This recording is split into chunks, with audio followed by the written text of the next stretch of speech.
Alors je vais demander respectueusement à Maman Astrid de prier pour la parole de Dieu. Rien de ce qui a été créé n'a été fait sans cesse. La parole est une sémence. Seigneur, nous nous attendons à toi ce matin. Je refuse qu'elle tombe parmi les épines. Seigneur, j'invoque la rosée du ciel. Que l'huile coule depuis sa tête, qu'il descende sur sa main, qu'il se répande à tout un chacun dans ces lieux. Seigneur, que ton feu consume maintenant ce qui n'est pas de toi. Verse ton onction proportionnelle à la tâche que tu lui as confiée ce matin. Seigneur, je prie qu'il en soit de cielo autrement. Au nom de Jésus-Christ, j'ai prié. Amen. Amen. Alors nous recevons la sixième acclamation.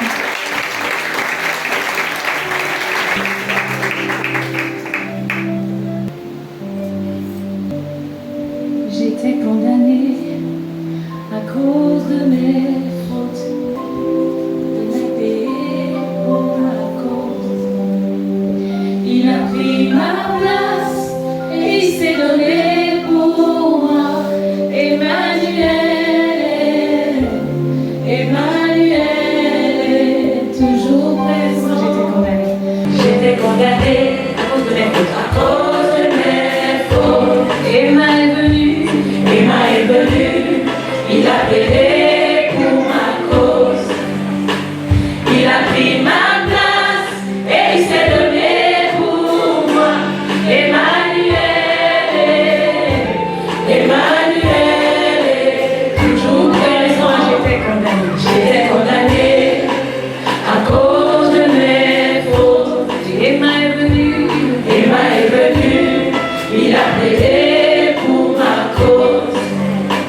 Il a pris ma place et il s'est donné pour moi. Emmanuel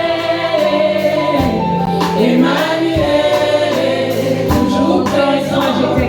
J'étais condamnée à cause de mes fautes. Emma est venu, il a payé pour ma cause. Il a pris ma place et il s'est donné pour moi. Emmanuel est toujours présent. Emmanuel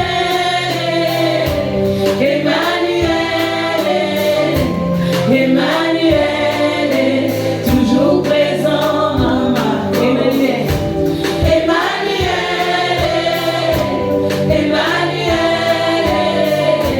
Emmanuel, Encore une fois, j'étais condamnée à cause de mes fautes. Emma est venu, il a plaidé pour ma cause. Il a pris ma place, et il s'est donné pour moi. Emmanuel, toujours le dire de notre cœur, j'étais condamnée à cause de mes fautes. Emma est venu, il a plaidé pour ma cause. Il a pris ma place et il s'est donné pour moi. Emmanuel, toujours présent.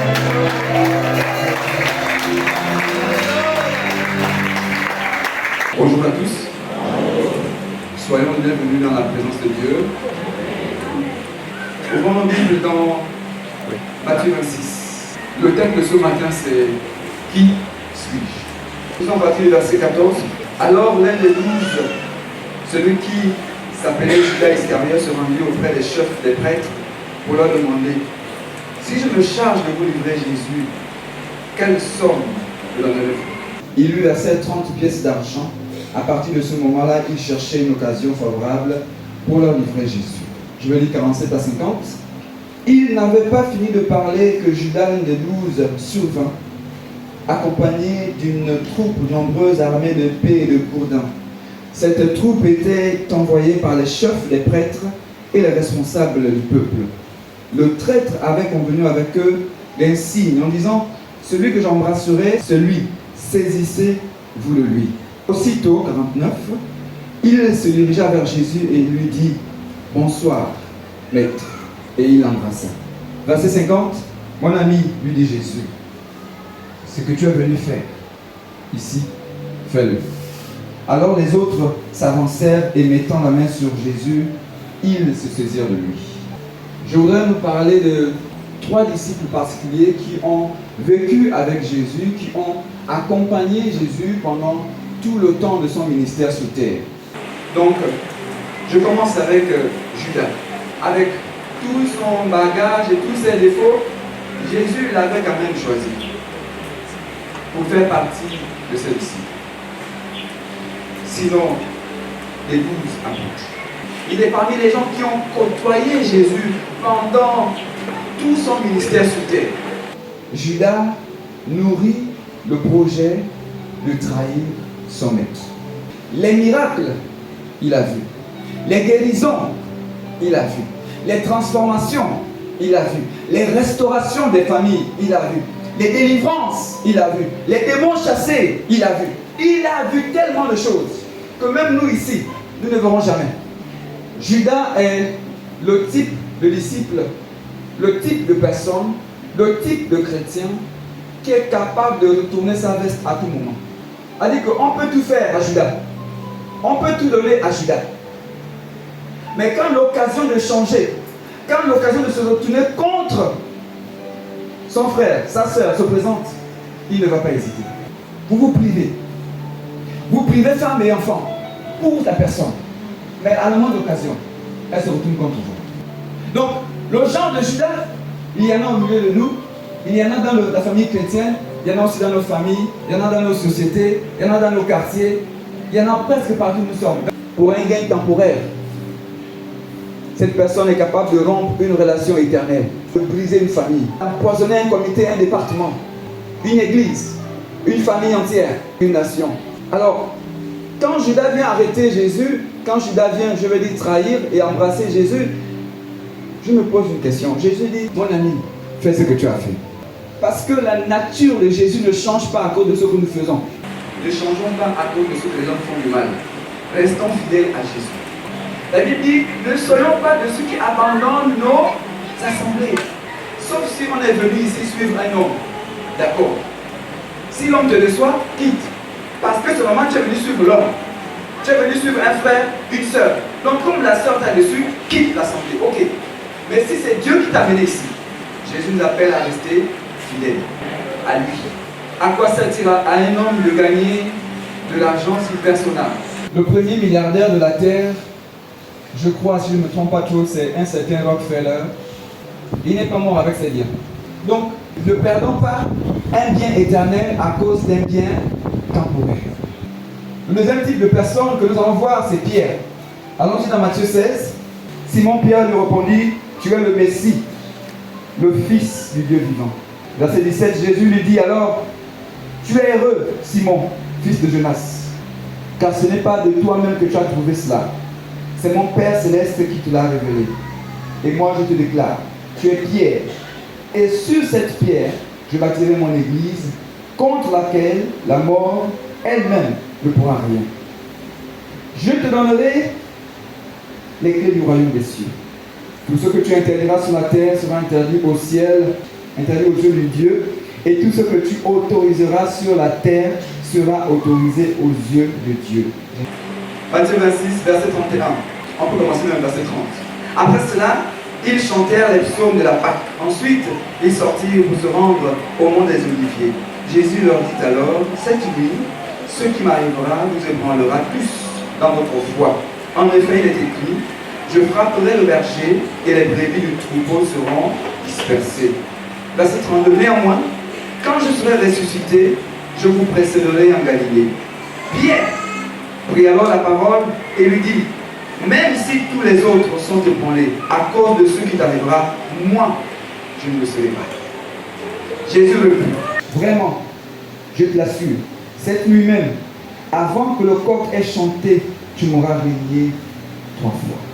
Pierre réaffirmant, même s'il me fallait mourir avec toi, je ne te renierai pas. Et tous les disciples dirent la même chose. Et vous savez, Lorsque donc ils arrivent à arrêter Jésus, dans la suite, je pense au verset 50, 52 par là, quand ils arrivent, Pierre sort l'épée et il coupe l'oreille d'un des soldats.